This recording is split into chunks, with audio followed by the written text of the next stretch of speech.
Bismillahirrahmanirrahim. Assalamualaikum warahmatullahi wabarakatuh. Halo anak-anakku semua, apa kabar kalian hari ini? Semoga kalian semua dalam keadaan sehat dan tetap semangat. Berjumpa lagi dengan Miss. Seperti biasa kita akan belajar tematik. Kali ini kita akan belajar tema 4, subtema 1, pembelajaran yang ketiga. Sebelum kita mulai pembelajaran kita, marilah kita awali dengan mengucap kalimat basmalah. Bismillahirrahmanirrahim. Anak-anakku yang saleh dan salehah, mari kita amati dan simak penjelasan berikut ini. Warisan budaya Indonesia yang dikenal dunia tidak hanya batik adik-adik.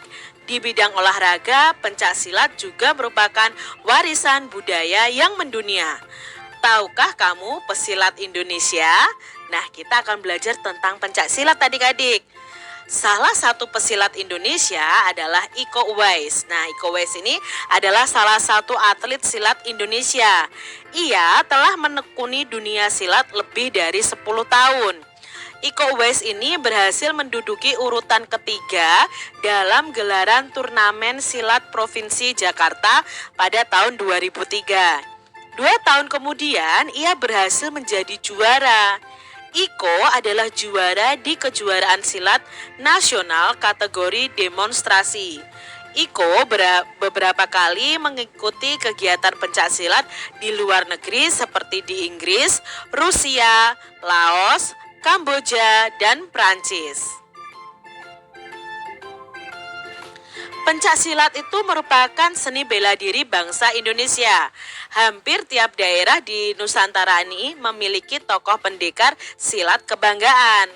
Pencaksilat memiliki gerakan unik yang mengalir dengan koreografi layaknya tarian. Dalam tiap gerakan juga terkandung filosofi. Hal ini membuat pencaksilat ini menjadi salah satu ilmu bela diri yang menarik minat dunia. Nah, sebagai penerus bangsa adik-adik, kita bisa melestarikan pencaksilat ini. Salah satu caranya adalah dengan mempelajarinya. Nah, ini tadi informasi mengenai Iko Uwais yang termasuk atlet dari pencaksilat. Dan pencaksilat sendiri itu adalah seni bela diri asli dari bangsa Indonesia. Kemarin kamu sudah belajar tentang pentingnya bekerja pada pembelajaran sebelumnya. Nah, hari ini kita akan membaca cerita tentang semut dan belalang. Cerita ini memberikan contoh akibat seorang tidak mau bekerja. Mari kita simak ya adik-adik ya, cerita tentang semut dan belalang. Semut dan belalang. Di tengah hutan hiduplah seekor semut yang sangat rajin. Setiap hari semut itu selalu bekerja mengumpulkan makanan dan menyimpannya di dalam lumbung. Teriknya matahari dan derasnya air hujan tidak mengurangi semangat sang semut untuk mengumpulkan makanan. Dengan bersusah payah, sang semut ini bekerja keras untuk membawa makanan, kemudian dikumpulkan dan disimpan di dalam lumbung rumahnya. Pada suatu hari, ketika sedang bekerja, sang semut itu bertemu seekor belalang yang sedang asik berjemur sambil bermalas-malasan. "Hai Mut, kamu sedang apa?" tanya belalang. "Aku sedang mengumpulkan makanan untuk persiapan musim dingin," jawab semut. "Ah, buat apa kamu melakukannya sekarang? Musim dingin masih lama. Lebih baik kita bermalas-malasan dahulu," kata belalang lagi. Sang semut tidak memedulikan belalang. Ia tetap bekerja mengumpulkan makanan yang dijumpainya. Demikianlah sepanjang hari sang semut sibuk bekerja, sementara sang belalang bermalas-malasan. Akhirnya musim dingin tiba adik-adik.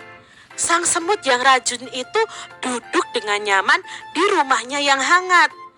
Ia menikmati makanannya yang berlimpah. Sedangkan belalang termenung sedih di rumahnya karena tidak memiliki makanan sedikit pun.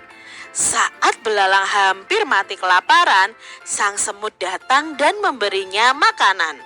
Sejak saat itu adik-adik, sang belalang rajin bekerja mengumpulkan makanan seperti sang semut. Itu tadi cerita tentang semut dan belalang. Diambil dari anaknusantara.com. Tulislah atau ungkapkan pendapatmu tentang sikap yang diperlihatkan oleh semut dan belalang tadi adik-adik. Nah, kita pelajari bagaimana sikap semut dan sikap belalang. Nah, sikap semut ini Kak Citra sangat setuju dengan sikap semut. Karena sikap semut ini baik. Setiap hari semut ini selalu bekerja musim dingin. Dia juga mau berbagi dengan belalang. Sedangkan untuk sikapnya belalang, Kak Citra tidak setuju adik-adik dengan sikap belalang. Belalang malas bekerja, sehingga pada saat musim dingin tiba mereka kekurangan makanan. Nah adik-adik, kalau disuruh memilih, kalian pilih menjadi semut atau menjadi belalang ya? Kalau Kak Citra memilih sikap si semut. Sikap yang perlu kita contoh adalah sikap semut. Dengan bekerja, kita dapat menyimpan persediaan makanan yang dibutuhkan pada saat tertentu. Tahukah adik-adik siapa ya yang bekerja agar lingkungan kita tetap terlindungi? Ya, mereka adalah pecinta lingkungan. Nah, pecinta lingkungan ini bekerja untuk menjaga lingkungan.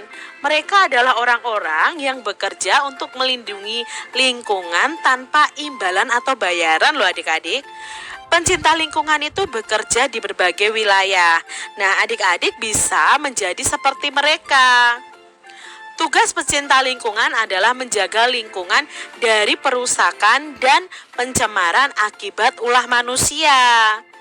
Adik-adik dapat menjadi bagian dari mereka yang peduli terhadap lingkungan. Adik-adik bisa membuat rencana kegiatan agar sumber daya alam di sekitar kita terjaga. Kalian bisa memilih 2 sumber daya alam, lalu rencanakan 3 kegiatan untuk menjaganya. Contohnya di sini Kak Citra menjaga sumber daya alam yaitu sungai dan air sumur. Nah, untuk menjaga sumber daya alam sungai, Kak Citra merencanakan 3 kegiatan, yaitu tidak membuang sampah ke sungai, menanam banyak pohon, dan melakukan penghijauan ya.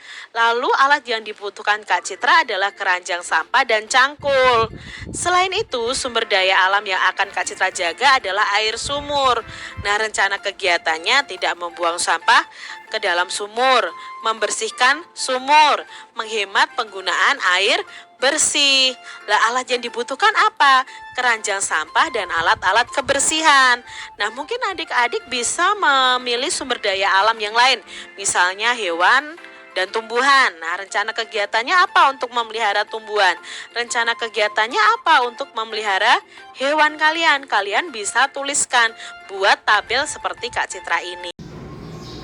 Anak-anakku yang soleha, alhamdulillah sudah selesai pembelajaran kita hari ini.